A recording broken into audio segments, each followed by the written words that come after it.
Recently, I began studying Japanese, and something that I have been implementing with my Japanese studies that I really wish that I had done with my French and Korean is I'm doing a lot of shadowing. Shadowing is something that I've heard a lot about in the language learning community, but I didn't actually start doing it until much later in my studies. But now that I'm doing it, guys, I cannot imagine starting a new language and not shadowing. So I thought I would share with you guys how I go about shadowing in another language, just in case, like I did, you just need a lot of examples in order to see how you could try this out too. So before we get started, let's talk a little bit about what shadowing is. Shadowing is essentially when you listen to a native speaker and then you try to copy not only what they said, but how they said it. So you try to pronounce the words like they do, but you also try to mimic their intonation. Shadowing can be done with any resource, like an audio recording with your textbook, or even just an excerpt from a Netflix show. When choosing a resource for shadowing, it's also better to choose something that comes with text so that you can also read along with it. So for me personally, I shadow all of the example sentences in my textbook, as well as all of the dialogues and all of the reading practices that I come across in my studies. Now that you know what shadowing is, let's talk about why it's so important. Shadowing is a really great way to build your pronunciation and intonation in a foreign language. I also personally feel like it really helps with listening comprehension because you also have to listen very carefully in order to mimic what you're hearing. And although you aren't actively creating language like you would with free speaking, you are building muscle memory to form words and expressions and pronounce the language.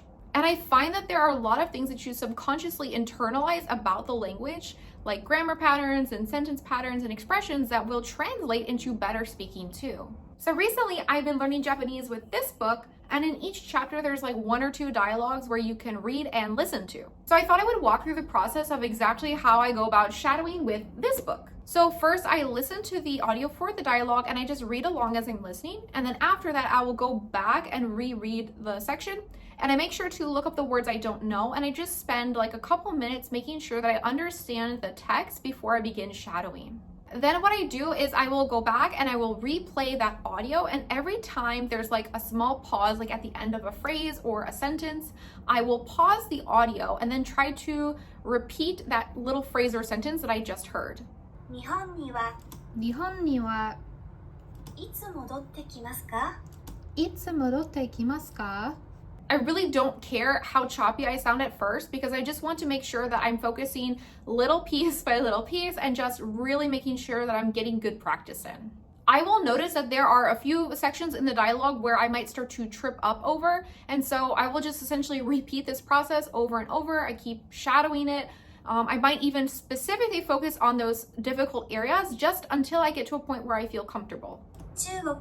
中国は日本から日本からそんなに遠くないのでそんなに遠くないのでそんなに遠くないのでそんなに遠くないのでそんなに遠くないのでそんなに遠くないのでそんなに遠くないので時々会えますよね. Then at some point when I feel like I've exhausted this to the best that I can, I will go back and listen to the audio and shadow in real time. So instead of listening and repeating what I'm hearing, I play the audio and then I try to speak the audio at the same time the speaker is speaking, and I try to mimic their pronunciation and intonation as I go. はい。でも、ゆなさんは来年大学を卒業したらどうするつもりですか?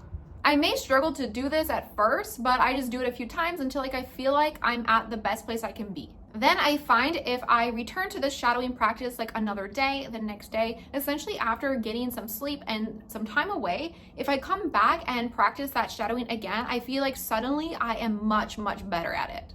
And this is what I sound like when I'm finished. 日本にはいつ戻ってきますか? 多分2、3年は戻りません。でも中国は日本からそんなに遠くないので時々会えますよね。はい。でもゆなさんは来年大学を卒業したらどうするつもりですか? 私は日本で就職しようと思っています。 Personally, I feel like once I started to incorporate more shadowing into my language learning, I have much better pronunciation and I feel much more confident in my speaking.